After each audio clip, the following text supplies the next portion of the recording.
How the U.S. military spends $800 billion per year on war machines.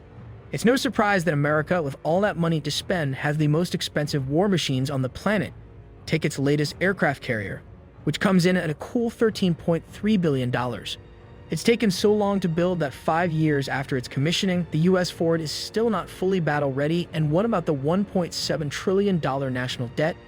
In 2021, the United States military budget surpassed the $800 billion mark. This is more than the combined budgets of the next 9 largest militaries. Switchblade loitering munitions were manufactured in California. The price tag for the most cutting-edge military hardware in the United States could go into the trillions of dollars. But before we get ahead of ourselves, let's take a closer look at what those technologies cost. These undersea bombs weighing 40,000 pounds are merely another test that needs to be completed before the United States Navy's largest and most expensive aircraft carrier can be deemed battle-fit. The previous class of carriers didn't enter service until 1975, but the U.S. Gerald R. Ford kicks off a new generation of aircraft carriers with more firepower despite having a smaller crew.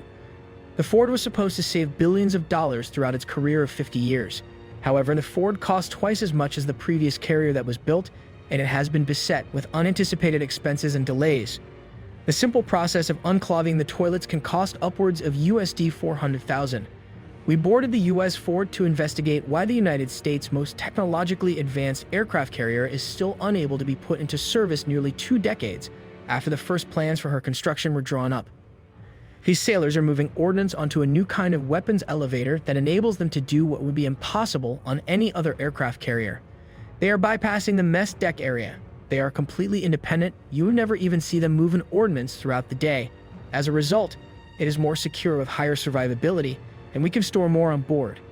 Additionally, it is the only way to move munitions from deep within the Ford to rearm planes on its flight deck. It takes less time, and there are 11 elevators on board, with the most recent one not being licensed until December 2021. It's not surprising that America, with all that money to spend, has the most expensive war machines on the planet. Take its latest aircraft carrier, which costs a cool $13.3 billion. It took so long to build that 5 years after its commissioning, the U.S. Ford is still not fully battle-ready. And what about the $1.7 trillion military budget that the United States will have in 2021? Switchblade loitering weapons were produced in California. Let's look more closely at the true cost of America's most recent military innovations before we estimate their potential trillion-dollar price tag. These 40,000-pound underwater bombs are just one more test before the largest and priciest aircraft carrier in the U.S. Navy is deemed combat-ready. With stronger firepower and a smaller crew than the preceding class, which entered service in 1975, the U.S. Gerald R. Ford is the first of a new series of carriers.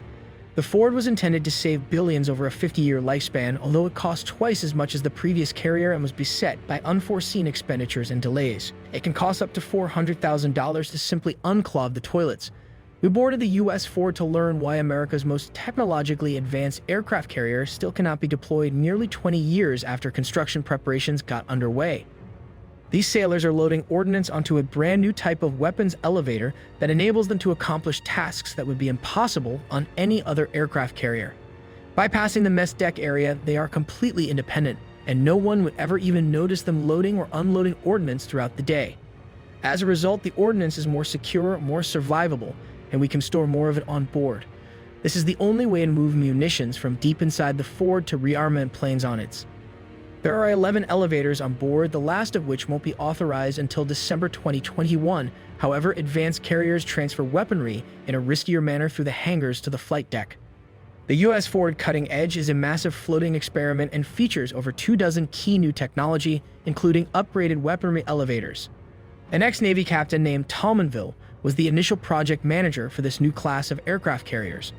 When the ship's construction was planned to begin in 2004, it was moved to 2005 and a modification was made. Pushing that out was delayed a second, third, and fourth times, increasing the cost by those delays alone from $6.4 billion to $10 billion. The Ford is the first of 4 new carriers that are currently in various design and construction stages. The Navy intends to replace the entire fleet of supercarriers with Ford. According to U.S. law, the Navy must operate 11 carriers at all times, but the U.S. is currently down to 10.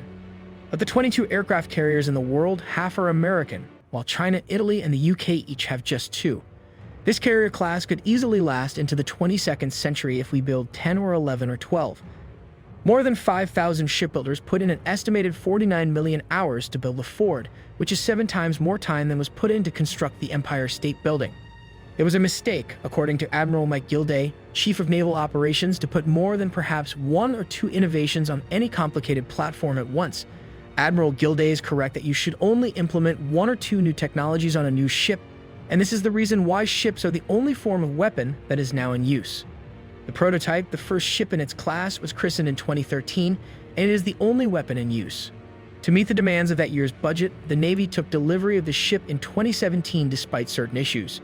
The Navy was still conducting final tests 4 years later in preparation for the Ford's initial full deployment. Placing this many new technologies on one ship was a mistake from a program management perspective because it did cause the program to be delayed, and delays, tests, and fixes are so expensive that every new piece of technology is over budget. Go See pilots can take off and land, but the problems are still being ironed out before it's ready to go to war. The aircraft takeoff and landing systems are 2 technologies that distinguish the Ford from other carriers. In terms of the electromagnetic airplane launch mechanism, some of those are extremely significant advancements that I would call revolutionary rather than incremental. Other carriers launch their jets off the deck using steam-driven catapults, whereas the Ford does so using electromagnetic linear induction. Research and development for the electromagnetic aircraft launch system cost over $1 billion, and installing it on the US Ford cost more than twice as much as it should have. The steam catapult system had thousands of moving parts, whereas the electromagnetic catapult system has less than 100 moving parts. Improvement: the reduced crew and modern technologies were expected to save $4 billion over its 50-year lifespan compared to the previous class of aircraft carriers, since there are fewer moving components and fewer sailors are needed to operate and maintain the smaller crew. The new technique puts less strain on the aircraft, extending their lifespan and allowing for the usage of more types of aircraft, even some that are still in the design phase. Since a computer does the work, landing and taking off are also simpler for pilots. The pilot hands control of the aircraft over to the computer, which then smoothly brings the aircraft to a stop when it reaches the advanced arresting gear. This results in a significantly different flying experience for the pilot, one that is much safer and will also extend the lifespan of the aircraft. Due to Ford's computerized systems, heavier and lighter aircraft can take off and land, which was not possible with prior carriers.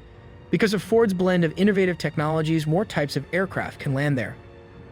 Our objective here on board is smoother aircraft arrests for future naval aviation aircraft operating F-35s and drones. The F-35 stealth fighter will require a retrofit on the Ford because, strangely enough, the new launch mechanism can't handle the newest fighter plane. The next Ford-class carrier is now being built in the shipyard, but has already been converted for the F-35 at an additional cost of $315 million. The Department of Defense made the aircraft carrier program far more expensive than it needed to be, and you can take that to the bank. To date, the true cost of building this war horse is $13.3 billion, a number that has increased nearly every year since construction began. Even the most basic of onboard functions can take months or years to complete. He started designing and testing the takeoff systems on land in 2011 while the Ford was still being built. Advanced weapons elevators are also now being tested before installation, but that program will only benefit the next Ford-class carrier built as a deterrent. The Ford is likely to be most valuable in the wars it helps prevent rather than those it wages. Yes, the F-35 Lightning II, a new stealth warplane, is expected to cost the US military $1.7 trillion when it makes its first flight in 2022. Do you like it? Kindly give your valuable response in our comment section below, and don't forget to subscribe to our YouTube channel for more interesting and informative videos.